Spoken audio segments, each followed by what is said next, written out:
Mr. Gwang, the prophets, head bangers. G-Dash. The one and him. Najivunia kuwa Mkenya, Mkenya mzalendo. Na mimi hapa kwamba kuna siku nakuja kusaliti nchi yangu. Najivunia kuwa Mkenya, Mkenya mzalendo. Na mimi hapa kwamba kuna siku nakuja kusaliti nchi yangu. Kenya nchi yangu mimi naipenda sana, kusema kweli mimi siwezi kuisaliti. Hata iweje siwezi badilika, sababu mimi najua kuwa mimi ni Mkenya.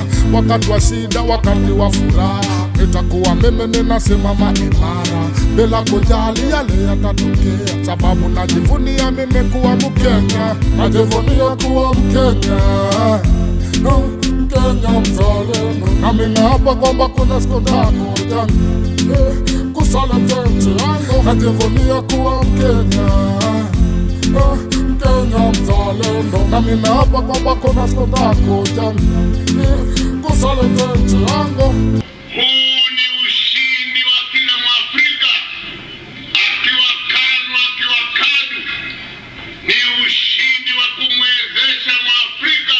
Hata kama mimi niko chini, Kenya ndiyo nchi ninaweza jivunia. Haijalishi hata sina mali, ninajua sote hatuwezi kutoshana. Najivunia kuwa Mkenya, Mkenya mzalendo. Na mimi hapa kwamba kuna siku nakuja kusaliti nchi yangu. Najivunia kuwa Mkenya, Mkenya mzalendo. Na mimi hapa kwamba kuna siku nakuja kusaliti nchi yangu. Kenya nchi yangu hatuna ubaguzi, wageni wote sisi huwa tunakaribisha bila kujali hao ndio nani, sababu sisi wote tunapenda amani. Najivunia kuwa Mkenya, Mkenya mzalendo.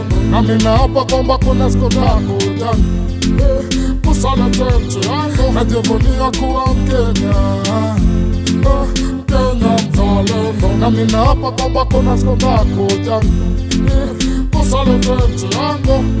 Hey yo, big up, past President Jose Kenyatta.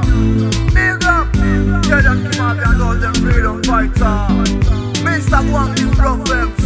In a 20, in a 20, in a anana.